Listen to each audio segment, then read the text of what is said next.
Welcome back to Development Division, everybody. It's Chris, and today we're going to be upgrading the inner fender liners on the Jeep. I got some from eBay, so we might have to work with the fitment just a little bit, but let's get into it. Alright, so these pieces I've had for a couple months now, and I completely lost the instructions. So this whole afternoon, morning, I've been working on the other side, so that when I get this side together, it'll go a little quicker. It comes in two pieces, the front set. This plate will go kind of like this, and then this plate will line up just like this.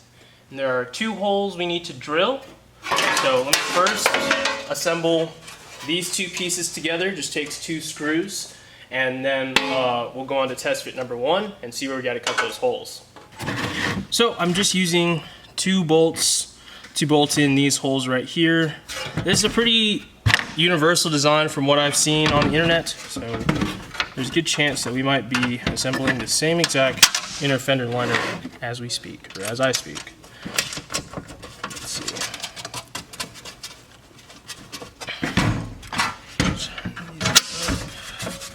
So once we tighten up these, and that'll kind of hold everything in place, so I won't require 4 arms to install it.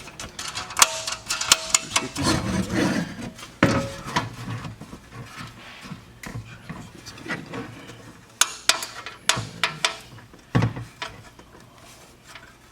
Tighten this down.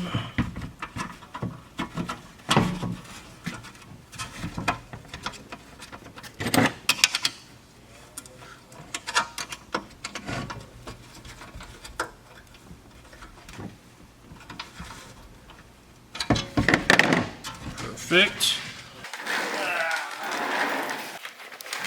So hold this up here.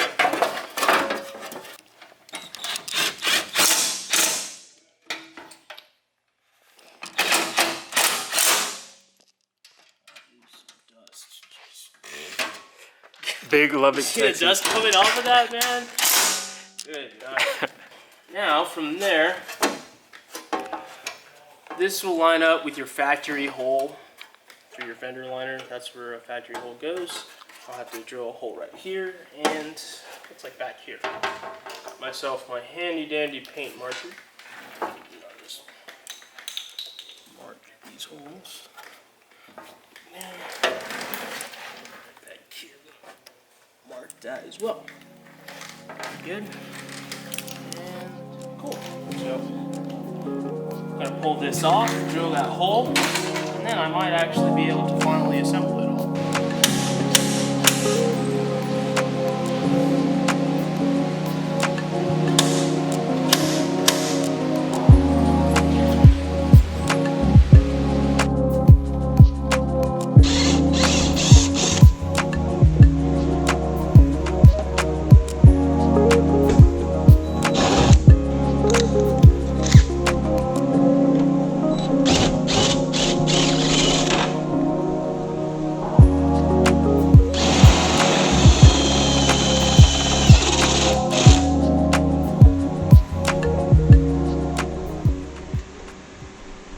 So I drilled those holes. You can see there's a hole right there.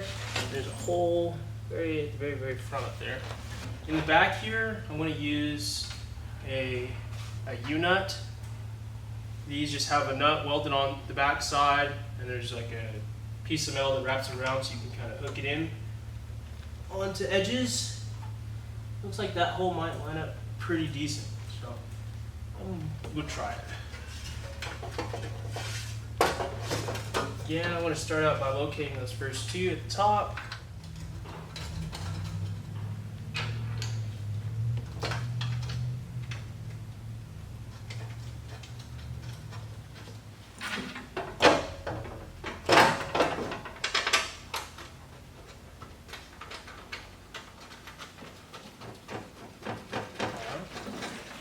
So I'm tighten up these, and then I can work on these 2 in the front. It's going to be a little difficult. They need some reshaping.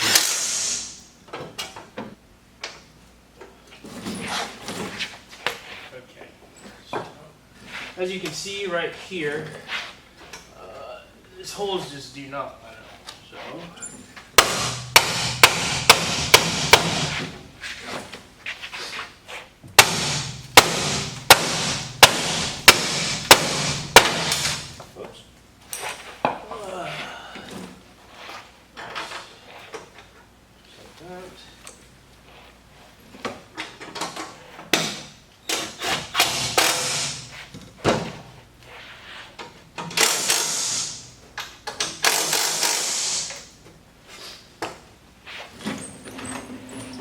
There we go.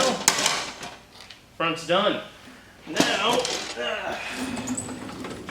Now we shall move on to the rear. Alright, so we're at the back here. I spent some time and assembled our rear inner fender liner. There's 3 pieces, or there's actually 5 pieces, but it's pretty simple. I'm gonna throw this in here now. And again, I'll have to drill some holes for this to fit, stay in place. So I'm just gonna kind of test fit this and see where I need to put these holes at, where I want this to sit at. I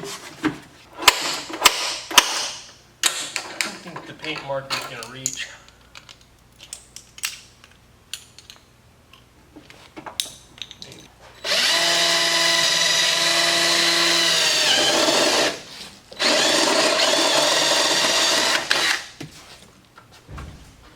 Now I'm just going to bolt this thing in place.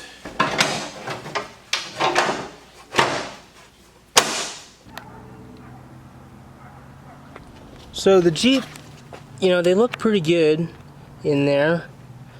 They don't look half bad. The front looks pretty slick. The rear doesn't look half bad either. Not too sold on the chrome bolts. I'm hoping when some dust or some dirt settles in, then it will look a little bit more a part of the Jeep back here. For me, an all black setup would look a lot cleaner. But I mean, it kind of matches some of the silver accents up top, so I don't know. Again, yeah, the front looks pretty killer. I'm not gonna lie. Looks pretty clean. Overall, pretty dope mod, I think. Pretty good. Thank you for watching. Come back next week, this same time on Thursday, and we'll be painting the Eclipse red, or maybe blue, or maybe black, or maybe white. Who knows? You have to come back next week.